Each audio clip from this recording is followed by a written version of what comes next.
Sup guys, welcome to your 76th batch tutorial, and you know what, this time we're going to be working a lot more with strings.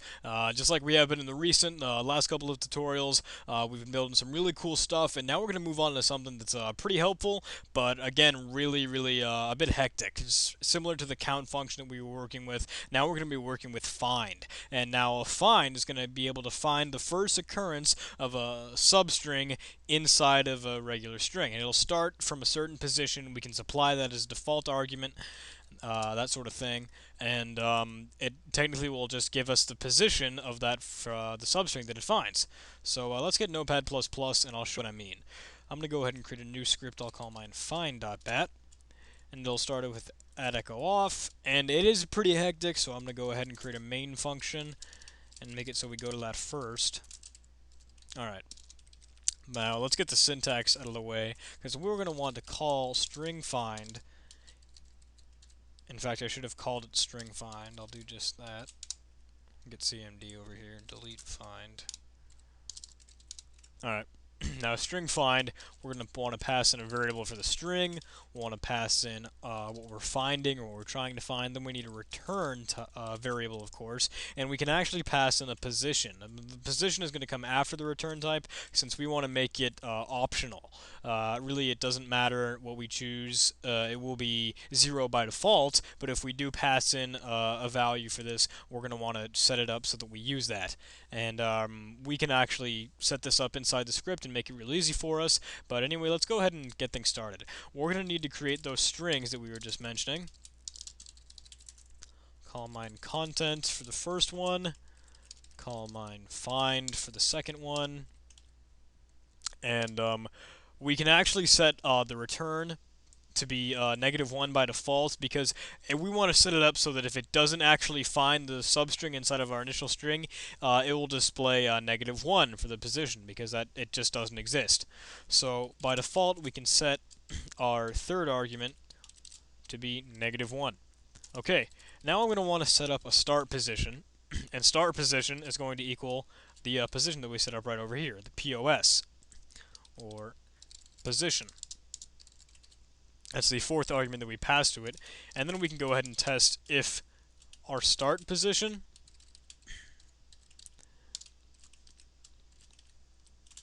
if that's equal to nothing, then we should hurry up and actually set that to equal 0, because we do want to actually work with something there. And we are going to need some limits too, because we're going to be looping. So we can go ahead and set content limit to equal the value of content length, subtract 1, and we can do the same for find.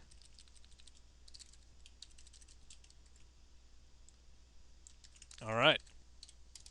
Now here's where we actually begin to loop. So we'll count through it as usual. _l g in. We're going to want to start at our start position, as I'm sure you would have guessed. We'll increment by 1, and we'll go up to our content limit. So we're going to count through the content, or the initial string that we're working with. And we can go ahead and do our normal thing where we set the character to equal the current position.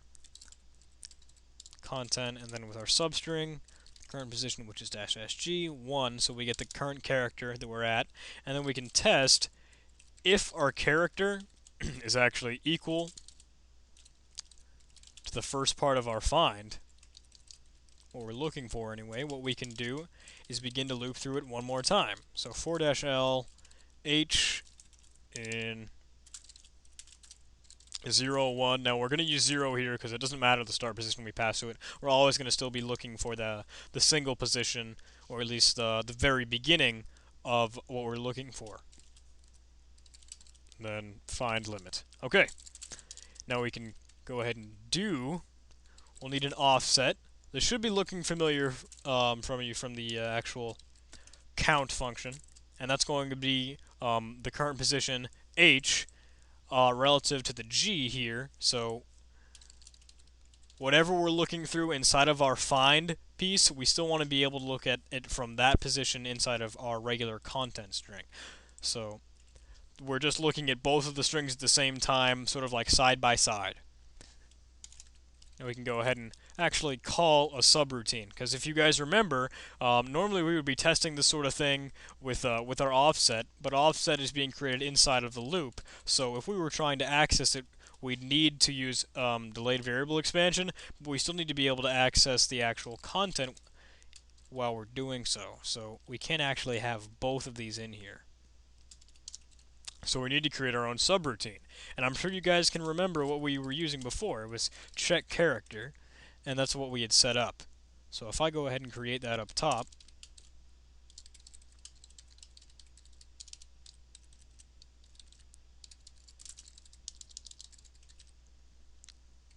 what that would normally do is it would test if the content current position by using the offset that we passed to it as our first argument.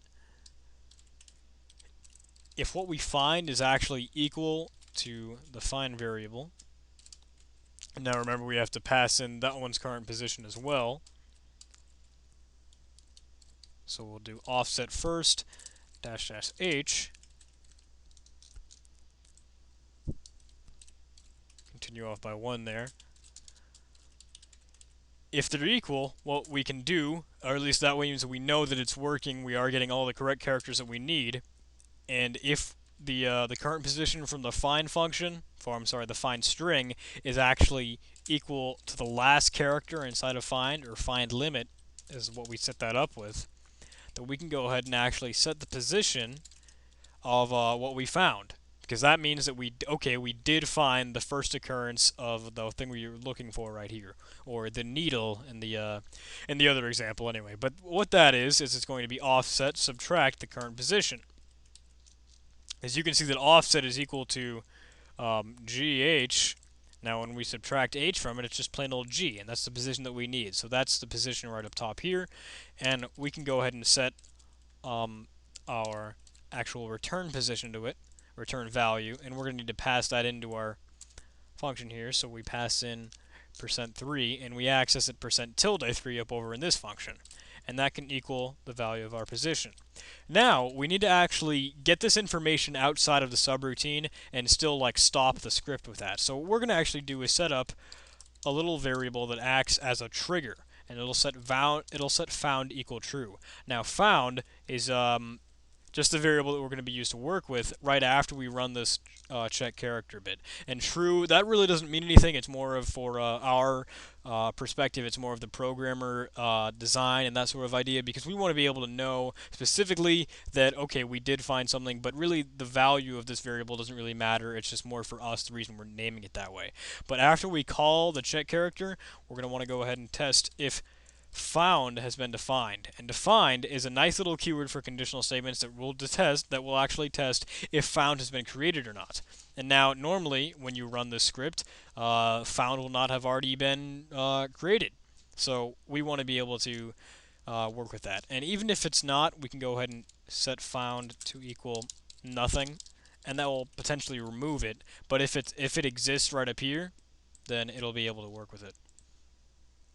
So if it is found, we can go ahead and define, or at least actually break out of the current loop and break out of the entire script. So that will get us the position, no matter what it be. So if I were to create a new script now, create something new and save this as script.bat, what I can do is actually set up my own typical script.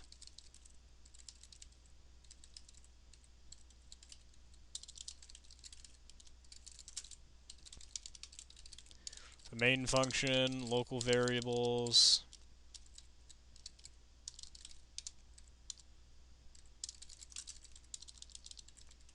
and then what we can do is create a string